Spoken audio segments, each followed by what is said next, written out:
Quelques grammes de bonheur à consommer sans modération. N'hésitez pas à liker, commenter et n'oubliez pas de vous abonner et activer la cloche. C'est parti. Quelques grammes de bonheur. Quelques grammes de bonheur. Quelques grammes de bonheur. Quelques grammes de bonheur. Quelques grammes de bonheur. Quelques grammes de bonheur. Quelques grammes de bonheur. Quelques grammes de bonheur. Quelques grammes de bonheur.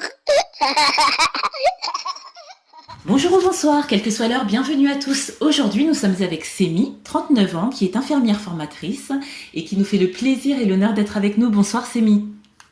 Bonsoir. Comment vas-tu ?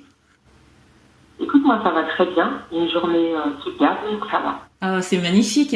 Tu es infirmière formatrice, Sémi. Est-ce qu'en quelques mots, tu peux nous dire en quoi ce métier consiste ?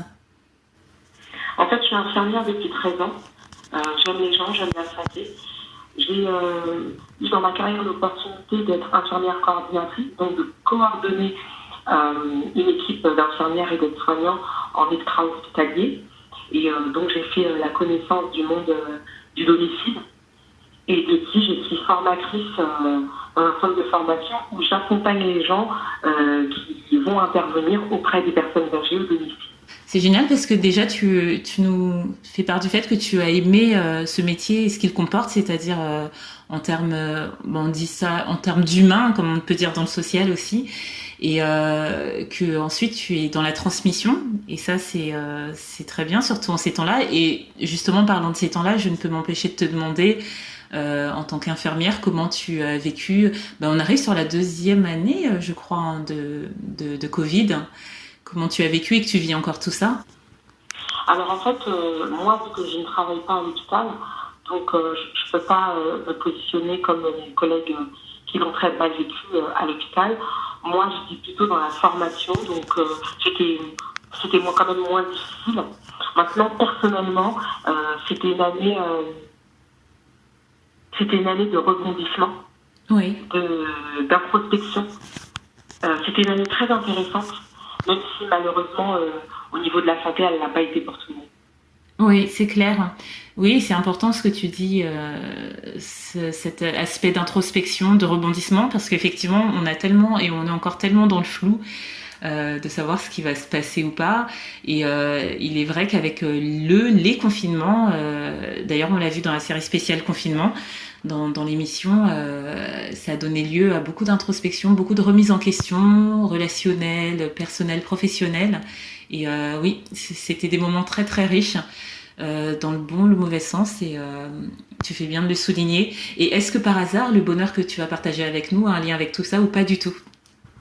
Alors pas du tout, mais quand même, il retentit aujourd'hui. Alors j'ai toujours été une femme pleine de vie, dynamique. Mais j'ai grandi en région parisienne, et quand on grandit en région parisienne, dans une ville où il y a toutes les commodités au niveau des transports, on ne pense pas à passer ton permis, puisqu'il y a tout ce qu'il faut pour rentrer à n'importe quelle heure et pour pouvoir accéder à tous les lieux parisiens, je dirais. Oui. Donc en fait, j'ai passé mon permis tardivement, après mes 2 grossesses, donc j'ai 2 enfants. Et quand je passe mon permis, j'ai ma grande qui a 1 an et j'ai ma petite qui a quelques mois. Et là, je me rends compte que faire les courses, ça devient très handicapant. De pouvoir se déplacer avec 2 enfants, ça devient très handicapant. Donc le permis commence à devenir quelque chose de, pas d'important, mais d'essentiel. Et là, je passe mon permis et bien sûr, à l'époque, je travaillais à l'hôpital avec tous les horaires que ça comporte, de jour, de nuit, des vacances qui sont annulées, des plannings qui sont changés. Et j'essaie de m'adapter et essayer de prendre des cours comme je pouvais de code, de conduite. Oui. Et là, arrive le fameux examen. Alors, la première fois, l'examen ne s'est pas très bien passé. Malheureusement, au bout d'1 minute, après avoir raté une priorité à droite, j'ai tout de suite su que l'examen était terminé, parce que c'est éliminatoire. Oui. Mais je me suis dit, c'est pas grave. Là, il fallait que je l'aie, j'en ai besoin. Donc, j'ai tout de suite, je suis retournée à l'auto-école. Le lundi, j'ai dit, je l'ai pas eu, c'est pas grave, on continue. Je l'ai passé une deuxième fois. Une deuxième fois, mon créneau n'était pas très bon. Et là, je me suis pas découragée, je me suis dit, c'est pas grave. Il faut absolument que tu l'aies, donc tu continues. Et j'ai continué. Et la 3e fois, qui était très longue, Mais en tout cas, c'était une fois où c'était génial. Tout était aligné, en tout cas, sur ma route comme une évidence. C'est-à-dire que tout était clair. Et là, je me suis dit, aujourd'hui, tu es prête. Tu vas la voir aujourd'hui. Oui. Je monte dans la voiture et tout s'imbrique. Et le moniteur, je commence à discuter avec le moniteur et j'en oublie que je passe un examen, même si je reste concentrée. Et là, examen en poche, quoi. On n'a pas les résultats tout de suite, on les a par courrier. Et j'avais lancé une conviction que je l'avais eu cette fois-ci, je n'avais pas fait d'erreur. Tout était aligné, comme je disais. Et je reçois ma lettre le samedi matin. Je suis contente. Et là, c'est le début d'un bonheur. Parce que ma vie n'a plus jamais été comme avant. C'est-à-dire que j'étais plus piétonne. Mais c'est surtout que j'apportais un confort je m'apportais un confort à moi, mais j'apportais aussi un confort à mes enfants. Oui. Et ça, c'était important pour moi. J'avais ce confort de ne plus dépendre de quelqu'un pour pouvoir me déplacer. J'avais ce confort de pouvoir aussi aller et venir comme ça me convenait, puisque à l'époque, j'avais un travail où j'avais une voiture qui m'attendait. Il me disait simplement, il faut que tu aies ton permis et tu as la voiture qui est là. Donc j'ai eu mon permis le samedi, le lundi, j'avais déjà une voiture à conduire, ce qui était quand même un luxe. Et c'était le début du bonheur. Pour moi, c'était je me souviens que quand j'ai eu ce papier-là, j'ai eu plusieurs bonheurs dans ma vie, par exemple le bac, quand j'ai eu mon résultat aussi d'études d'infirmière, quand j'ai eu le diplôme. Mais ce bonheur-là que m'a procuré le permis, je me suis dit, enfin, c'est une libération, voilà, c'est le début d'un bonheur infini qui va continuer toute ma vie, ça va me suivre. Et je vais passer d'une femme moins indépendante à une femme encore plus indépendante. Et ça, même jusqu'à aujourd'hui, mon permis, c'est mon mari, c'est mon meilleur ami, c'est tout pour moi. Voilà. Waouh! Ah oui, ça c'est un bonheur formidable, en plus qui parlera à beaucoup, parce que le permis, ça met un stress en général aux gens, comme si c'était le permis de vivre quelque part. Toi, ça a été aussi le permis d'aimer, j'ai envie de dire, de t'aimer toi, d'aimer tes enfants, parce que j'ai l'impression que l'une de tes motivations, en tout cas pour l'avoir, c'était l'amour.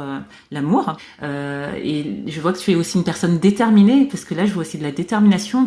Plus d'un se serait découragé au bout de la première fois, toi la deuxième fois, et non, à chaque fois, tu y as été, tu avais un but. Et d'ailleurs, qu'est-ce qui t'a poussé à chaque fois, à chacune de ces étapes, à ne pas abandonner?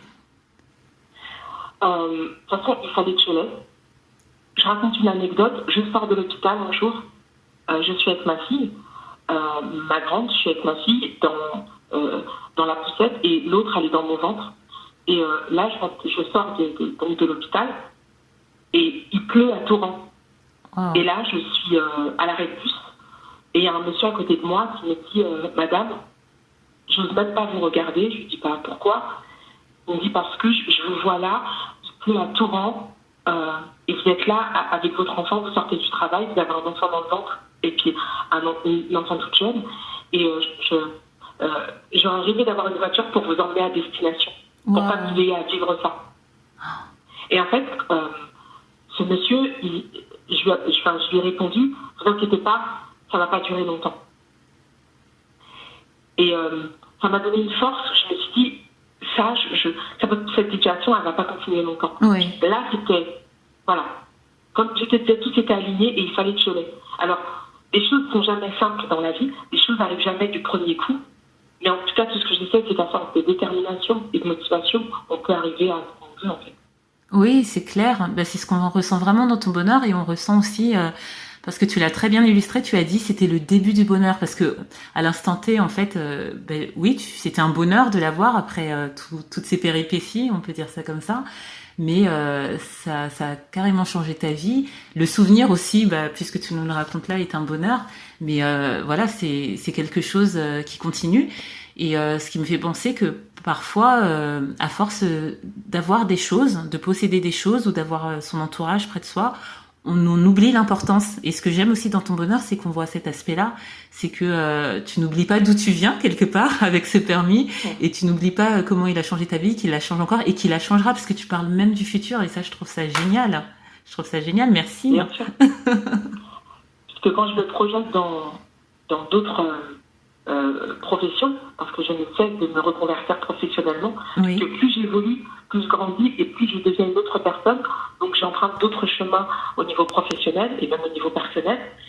Et la seule chose enfin la seule chose, celle qui ne change pas, c'est mon permis, c'est la photo sur mon permis qui reste là.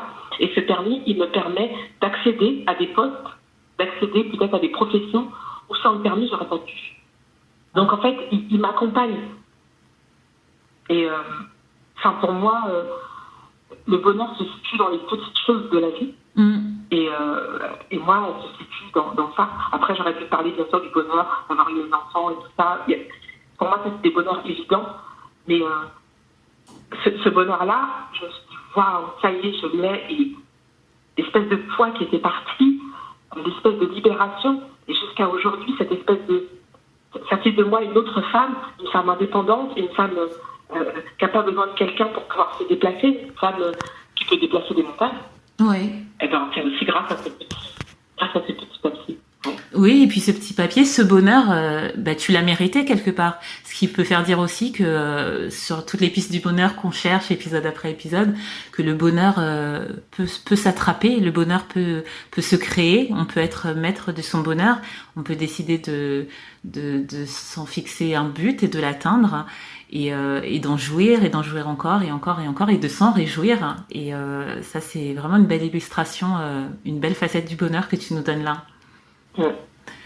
Vraiment, je te remercie. C'est oui. ça. C'est mon petit bonheur et pour moi, c'était une évidence quand on m'a parlé de bonheur de parler de ça parce que ça contribue encore à mon bonheur aujourd'hui. Et de ce bonheur-là arrivent d'autres bonheurs. C'est ça qui est formidable, de voir que le bonheur n'est pas quelque chose de figé, qu'il peut en apporter d'autres et encore et que ça peut continuer. Il suffit juste de s'en apercevoir, de vouloir le voir. Et vraiment, merci pour encore une fois cette illustration, parce qu'il y a plein d'aspects qu'on pourrait développer encore et encore. Enfin, celui-là, je pense que oui, il parlera à beaucoup, parce qu'il est très imagé, que beaucoup sont passés par là, que beaucoup se sont accrochés comme toi. Donc dans la vie, oui, il faut aussi parfois savoir faire preuve de détermination pour arriver là où on veut arriver. Et quand on y arrive, c'est ça, c'est tout un bonheur parce que c'est le dépassement de soi, c'est l'accomplissement de soi, c'est l'accomplissement de rêves, puisque les rêves, il n'y a pas de grands ou petits rêves, un rêve est un rêve. Merci vraiment beaucoup pour cet aspect des choses. Et est-ce que tes filles connaissent cette histoire ? Non, parce qu'elles sont trop petites. Mais ce que je veux leur transmettre à travers cette histoire, c'est que, comme tu disais tout à l'heure, le bonheur, des fois, il faut aller le chercher. Des fois, il faut le provoquer. Et il est d'autant plus beau, en fait. Donc, quand on est dans un inconfort, allons chercher le bonheur. Ça, elles le savent, par contre. Je n'ai rien à rajouter après de tels propos qui feront une belle conclusion pour notre entretien ensemble. Encore une fois, je te remercie vraiment beaucoup pour cet apport. Je te souhaite de prendre grand soin de toi, de prendre grand soin de tes filles et de ce précieux permis surtout, qui t'a permis, c'est le cas de le dire, bien d'autres choses et qui t'en permettra encore. Et surtout, n'hésite pas à revenir. Si tu as un autre bonheur à raconter, ce sera avec une immense joie que je te recevrai à nouveau. Pas de souci. Merci beaucoup. Merci à toi et je te dis à très très vite. À très vite. Et n'oubliez pas, vous autres, le bonheur aussi léger soit-il n'est jamais loin. Alors sachez le voir, vous en saisir et l'apprécier. À bientôt. Quelques grammes de bonheur. Quelques grammes de bonheur. Quelques grammes de bonheur. Quelques grammes de bonheur. Quelques grammes de bonheur. Quelques grammes de bonheur. Quelques grammes de bonheur. Quelques grammes de bonheur. Quelques grammes de bonheur. Également envie de donner un peu de bonheur en partageant le vôtre ? N'hésitez pas à prendre un rendez-vous téléphonique avec moi pour une interview sur le lien suivant que vous trouverez également en barre d'infos. À très vite et n'oubliez pas de vous abonner. Merci.